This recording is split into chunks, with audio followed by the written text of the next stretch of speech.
नमस्कार, मैं हूं आपके साथ सुरभि। आप देख रहे हैं एक्सप्रेस न्यूज भारत। रुक करते हैं देश प्रदेश की कुछ बड़ी खबरों की ओर।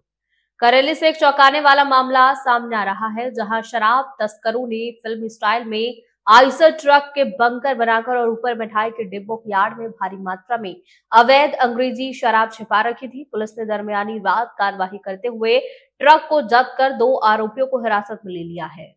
नरसिंहपुर जिले की करेली थाना अंतर्गत पुलिस को दरमियानी रात एक संदिग्ध आइसर ट्रक की सूचना मिली है। पुलिस ने सतर्कता दिखाते हुए ट्रक का पीछा किया और उसे रोककर तलाशी ली गई है। तलाशी के दौरान पुलिस ने ट्रक में 286 पेटी अंग्रेजी शराब बरामद की है। जब्त की गई शराब और ट्रक की कुल कीमत लगभग 50 लाख रुपए बताई जा रही है। प्रारंभिक जांच में सामने आया है कि खेप नरसिंहपुर से सागर होते हुए सिलीगुड़ी पश्चिम बंगाल ले जाई जा रही थी। पुलिस ने मौके पर 2 अपराधियों को हिरासत में लेकर उनसे गहन पूछताछ शुरू कर दी है। फिलहाल पुलिस ये पता लगाने में जुटी है कि इस बड़े शराब तस्करी नेटवर्क की जड़ें कहां से कहां तक फैली है और इस पूरे गिरोह का मास्टरमाइंड कौन है। यह पूरी कार्यवाही पुलिस अधीक्षक ऋषिकेश मीणा, अतिरिक्त पुलिस अधीक्षक संदीप भव्या और एसडीओपी मनोज गुप्ता के मार्गदर्शन में की गई है, जिसमें करेली थाना प्रभारी रत्नाकर हिंगवे एवं थाना स्टाफ की अहम भूमिका रही। हमें मुखबिर से सूचना मिली थी कि काफी बड़ी मात्रा में नेशनल हाईवे से शराब की तस्करी हो रही है। तत्काल जो हमारे रात्रि गश्त के प्रभारी थे करेली थाने से, उनके साथ में उन्होंने सूचना टीआई साहब को दी। टीआई साहब ने तत्काल उसमें टीम बनाई और जो हमारे एसडीओपी साहब हैं मनोज, इन लोगों ने 2 टीमें बनाकर उस सूचना पे काम करना शुरू किया। तो जो मुखबिरी की सूचना थी कि एक इस तरीके के तिरपाल से ढक के गाड़ी ले जाई जा रही है, उसको ट्रेस करने की कोशिश की गई हाईवे पर और ट्रेस करते करते जो बैया तिराहा है वहां जाके गाड़ी को रोका गया।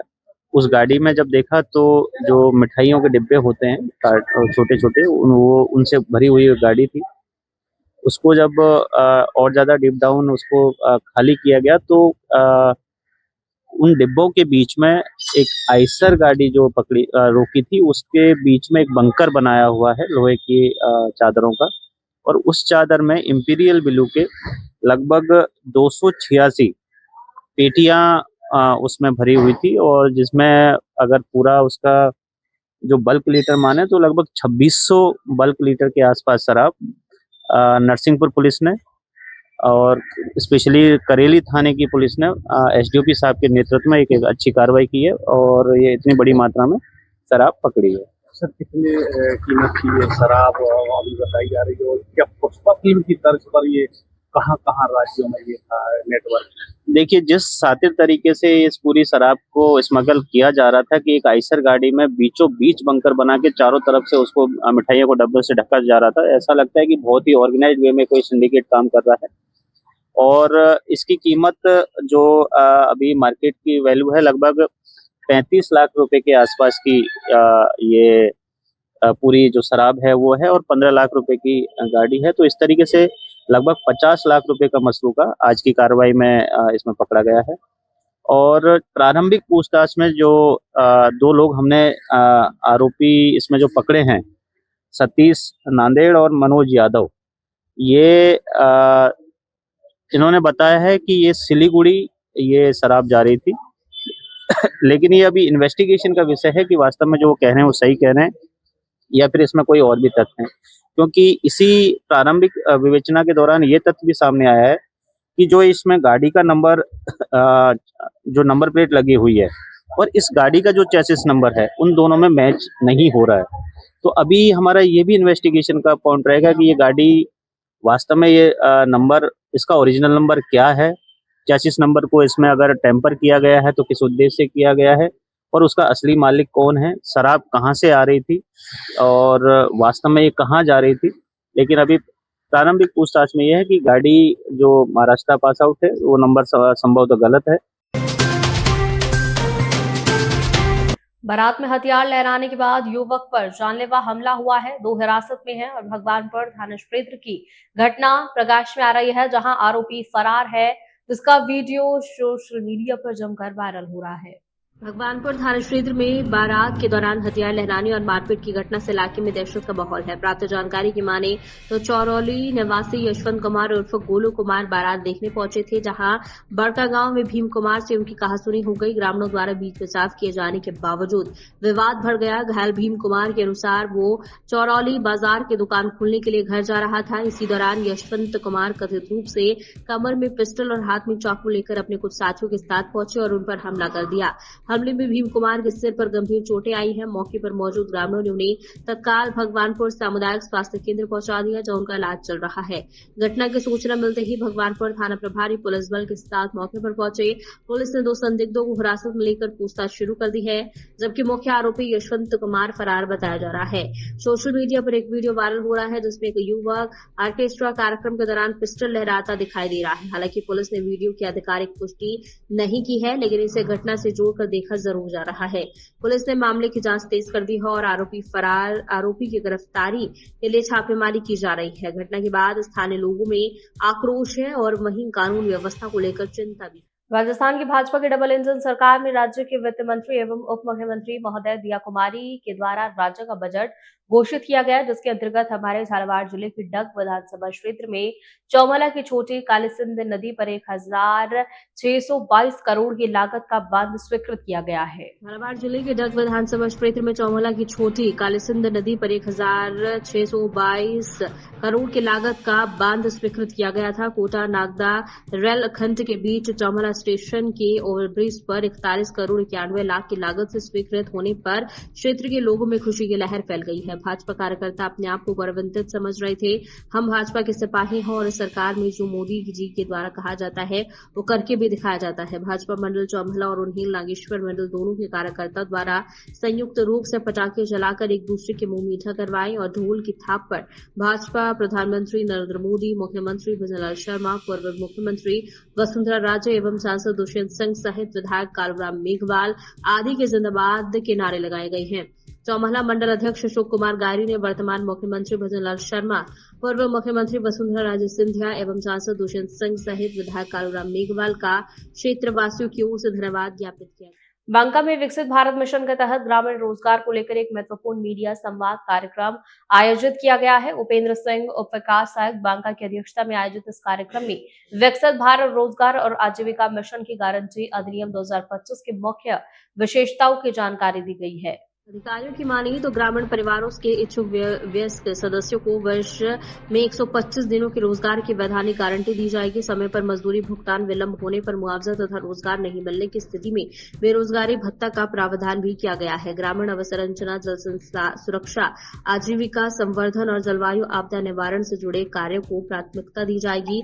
पारदर्शिता सुनिश्चित करने के लिए बायोमेट्रिक प्रमाणीकरण, मोबाइल मॉनिटरिंग और AI आधारित तकनीक का उपयोग किया जाएगा। अधिकारियों के अनुसार यह अधिनियम विकसित भारत के लक्ष्य को प्राप्त करने की दिशा में एक महत्वपूर्ण कदम होगा। हमारी योजना प्रस्तावित है, इसमें इसका मेन उद्देश्य जो है विकसित भारत 2047 के राष्ट्रीय विजन के अनुरूप और ग्रामीण भारत के सशक्तिकरण एवं विकास पर केंद्रित ग्रामीण परिवारों को रोजगार की वैधानिक गारंटी के साथ नए वित्तीय सत्र से इसका शुभारंभ होना है। तो इसके लिए व्यापक प्रचार प्रसार की आवश्यकता है और इसके लिए इसमें कुछ महत्वपूर्ण बिंदु हैं। इसमें 3 पहलुओं पे काम करना है। पहले तो इसमें नए डीबीजी रामजी में आजीविका गारंटी का प्रावधान किया गया है। जो पहले हम लोग 100 दिन की रोजगार देने का प्रावधान था, 125 दिन देने का प्रावधान किया गया है और 125 अगर किसी को शासकीय रोजगार नहीं मिलता है तो उसे रोजगारी भत्ता देने का भी प्रावधान किया गया है। इसमें कार्य 3 श्रेणी के अंतर्गत आते हैं: जल सुरक्षा एवं जल संबंधी कार्य, मूलभूत एवं आजीविका संरचना संबंधी, क्लाइमेट रेजिलियंस संबंधी महत्वपूर्ण कार्य हैं।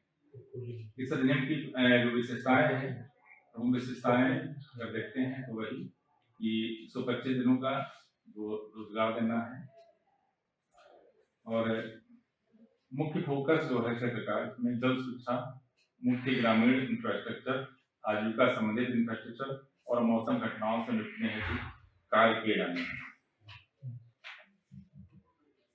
इसमें एक और महत्वपूर्ण प्रावधान किया गया है। पहले अब पूरे वित्तीय वर्ष में अवकाश का प्रावधान नहीं था। इसमें 60 दिनों का अवकाश दिया जाएगा, यानी कि जब फसल की कटाई का चरम मौसम होगा, सीमा होगी, उस समय 60 दिनों तक इसमें मतलब कार्य नहीं किए जाएंगे, इसमें अवकाश का प्रावधान किया जाएगा। ये क्षेत्र प्रगति योजना है, इसमें केंद्र और राज्य का हिस्सा जो है 60 और 40 का रहेगा। 60% केंद्र सरकार का रहेगा, 40% राज्य सरकार का रहेगा। उत्तर पूर्वी राज्यों के लिए पुराना रहेगा, 90% केंद्र सरकार का रहेगा, 10% राज्य का रहेगा। लेकिन हमारे यहाँ 40% और 60% का रेशो रहेगा। इसकी और सबसे महत्वपूर्ण चीज है, इसमें बायोमेट्रिक प्रमाणीकरण होना है। जो आधार KYC किया जा रहा है, हमारे जो वर्कर्स हैं उनका बायोमेट्रिक प्रमाणीकरण होना है। स्पेशल टेक्नोलॉजी आधारित प्लानिंग है, डिजिटल मॉनिटरिंग होनी है वीकली पब्लिक डिस्क्लोजर के साथ साथ। और सबसे महत्वपूर्ण है कि सोशल ऑडिट अब कंपल्सरी होना है। जो भी काम किया जाएगा सोशल ऑडिट कंपल्सरी होना है। इसमें कुछ और महत्वपूर्ण चीजें हैं जो अभी जो हमारा पुराना मनरेगा चल रहा था उसमें ध्यान देने वाली चीजें ये हैं कि अब नई योजनाएं मनरेगा से बंद कर दी गई हैं और जो ऑनगोइंग है उनको आने वाले 60 दिनों के अंदर पूर्ण कर लिया जाना है और मटेरियल बिल 100% एंट्री कर लिया जाना है। और जो अभी योजनाएं नई लेनी है वो दो तरीके से हैं। एक तो है आपका कि उसको युक्त धारा पोर्टल पर एंट्री करना है पहले और युक्त फिर अगले वित्तीय वर्ष में काम करना है। अगले वित्तीय वर्ष में जब काम करेंगे तो इस साल से ही जो हमारी योजनाएं ऑनगोइंग है, नई योजनाएं हैं, वो युक्त धारा पोर्टल पे एंट्री की जाएंगी। उसके बाद मनरेगा सॉफ्ट में या जो नया सॉफ्ट बनेगा आपका साइट बनेगी जीविदान की, उस पर एंट्री होगी। इसमें एक चीज है, एक महत्वपूर्ण चीज ये भी है कि इसमें जो पेमेंट की व्यवस्था की गई है वो एकीकृत व्यवस्था है, SNS के माध्यम से की जाएगी। तो योजना का अनुकार्य होने के तुरंत बाद भुगतान की व्यवस्था है। ये जो नया हमारा एक्ट है इसमें विशेषताएं हैं और पेंडिंग नहीं है, भुगतान पेंडिंग है।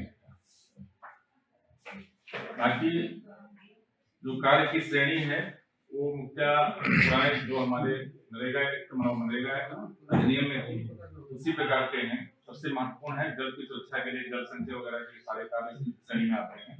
दूसरा है मुख्य ग्रामीण बुनियादी ढांचा का निर्माण करना है और तीसरा है आजीविका से संबंधित जो आजीविका से संबंधित कार्यक्रम है जो पहले भी थे। और चौथा है आपदा की स्थिति में आपदा या विशेष परिस्थितियों की स्थिति में कुछ महत्वपूर्ण काम जैसे प्रभाव वगैरह बाढ़ वगैरह या आपदा की स्थिति में हमारे आश्रय स्थल का निर्माण कर सकते हैं। ये सब महत्वपूर्ण चीजें हैं। खबर उत्तर प्रदेश के बलिया जिले के हल्दी थाना क्षेत्र के भरसौदा गांव में हुए गोलीकांड के बाद पीड़ित परिवार के परिजनों और ग्रामीणों ने थानाध्यक्ष से मुलाकात की है। इस दौरान उन्होंने जल्द से जल्द आरोपियों को गिरफ्तारी की मांग की है। इस दौरान उन्होंने जल्द से जल्द आरोपियों की गिरफ्तारी की मांग कर दी है। थानाध्यक्ष ने पीड़ित परिवार को आश्वासन दिया है कि जल्द से जल्द आरोपी की गिरफ्तारी की जाएगी और उनके ऊपर कठोर कार्यवाही भी होगी। हल्दी थाना क्षेत्र के भरसौदा गांव में बीते 9 तारीख की रात से एक व्यक्ति की गोली मारने की सूचना पर पहुंची पुलिस और एम्बुलेंस बुलाकर घायल को जिला अस्पताल भेजा गया। वहां से उसे बेहतर इलाज के लिए ट्रामा सेंटर BHU रेफर कर दिया गया है। अपना एक नाम और परिचय बता दें। मैं मनीष सिंह ग्राम प्रधान प्रतिनिधि भरसौदा। मनीष जी, अभी आप कहाँ पे आए हैं और पूरा ये क्या मामला है? जी अभी हम लोग हल्दी थाने पे आए, यहाँ पे SO साहब से आए थे। अभी चूंकि पुराने SO साहब यहाँ पे ट्रांसफर हुआ है, नए आए हुए हैं। हम लोग इस मामले में आग्रह करने के लिए आए हुए थे। परसों रात में जो घटना हुई है, एक व्यक्ति है इस क्षेत्र में जो लगातार घटना करता जा रहा है, लगातार अपराध करता जा रहा है। कोई नियंत्रण नहीं है उस पर, उसका किसी भी शासन का या प्रशासन का। उसके द्वारा लगातार अपराध की घटना किया जा रहा है। उसने गोली मार करके हत्या करने का प्रयास किया एक हमारे गांव के लड़के का। उसी मामले में हम लोग SO साहब से मिलने आए हुए। इसके पहले कौन कौन घटनाओं में वो शामिल रहे और अब तक उस मामले में क्या उसके ऊपर कार्रवाई हुई? देखिए, आप अपराध की संख्या उसको इस थाने से ले सकते हैं। बहुत सारे मामला में लिप्त रहा है वो।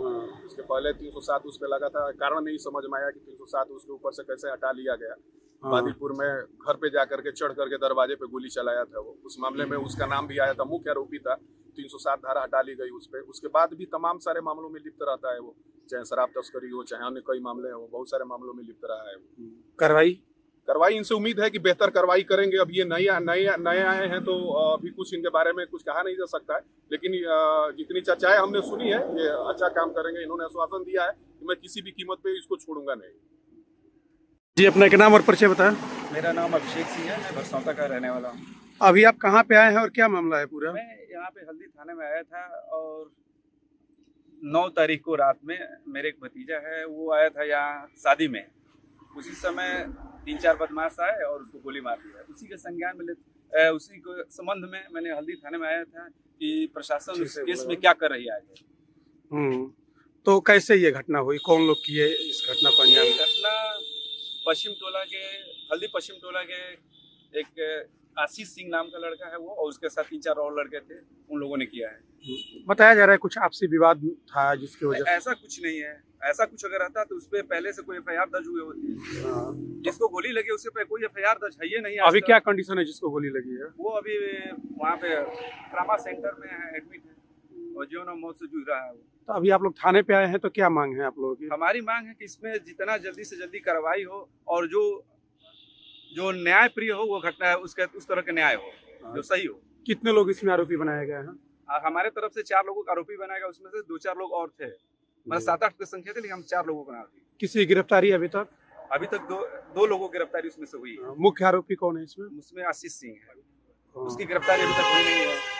अभी आप लोगों ने वार्ता किया, इंस्पेक्टर साहब से क्या बातचीत हुई, क्या उनका कहना था? इंस्पेक्टर साहब ने हम लोगों को आश्वासन दिया कि हम आपके साथ न्याय करेंगे और जितनी जल्दी हो सके मैंने गिरफ्तारी करूंगा। जो घटना कहाँ पे घटी थी? ये घटना हल्दी ढाले के जो पुलिस पिकेट है उसी के पास हुआ है घटना, और पुलिस इसमें दर्शा रही है कि हल्दी ढाले के आसपास हुआ है। ये घटना हल्दी ढाले के पुलिस पिकेट पर ही हुआ। कितने बजे करीब में हुआ था? ये घटना लगभग 11 बजे के है। उस समय किसी की ड्यूटी वहाँ पे? अब किसी न किसी को तो प्रशासन बताएगी यहाँ से कि किसको वहाँ पे ड्यूटी थी। देश प्रदेश की बड़ी खबरों में फिलहाल इतना ही। देखते रहिए एक्सप्रेस न्यूज भारत, सच दिखाने की।